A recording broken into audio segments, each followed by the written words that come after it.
La psychologie montre que les filles élevées par des mères narcissiques grandissent souvent émotionnellement engourdies. Elles apprennent à dire « c'est pas grave » avant même d'avoir eu le temps de se demander si ça l'était vraiment. Elles effacent des messages avant de les envoyer, persuadées que leurs besoins sont trop lourds. Elles restent dans des conversations avec une boule dans la gorge, mais continuent de sourire, de hocher la tête et d'apporter du soutien, même quand personne ne leur demande comment elles vont.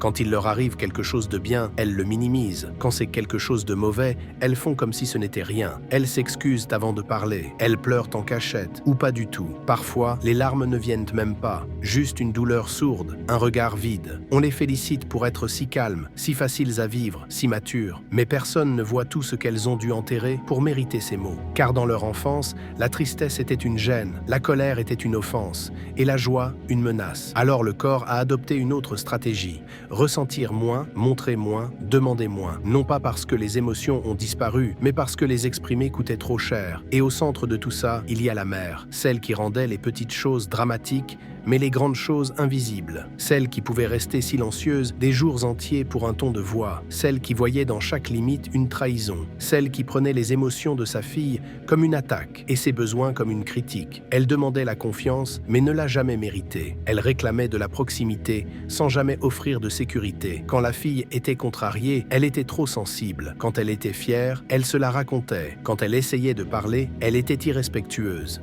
Et quand elle a finalement nommé la douleur, la mère a répondu « Je t'ai mis un toit sur la tête », comme si survivre, c'était aimer, comme si les soins de base étaient une forme de connexion émotionnelle. La guérison commence quand le corps comprend qu'il n'a plus besoin d'être sur ses gardes, quand la gentillesse devient normale et non suspecte, quand être vu ne coûte plus rien. Ça commence petit, pleurer sur une chanson sans s'en excuser, dire non sans se justifier, ressentir de la joie et la laisser durer. À la femme à qui on a dit que ses besoins étaient de trop, puisses-tu enfin prendre de la place? À la fille qu'on a félicitée pour être facile à vivre, puisses-tu aujourd'hui parler fort, demander grand et attendre plus? Suis cette page pour plus de rappels. La guérison ne fait pas toujours de bruit. Parfois, c'est simplement réapprendre à ressentir et accepter que ce soit suffisant.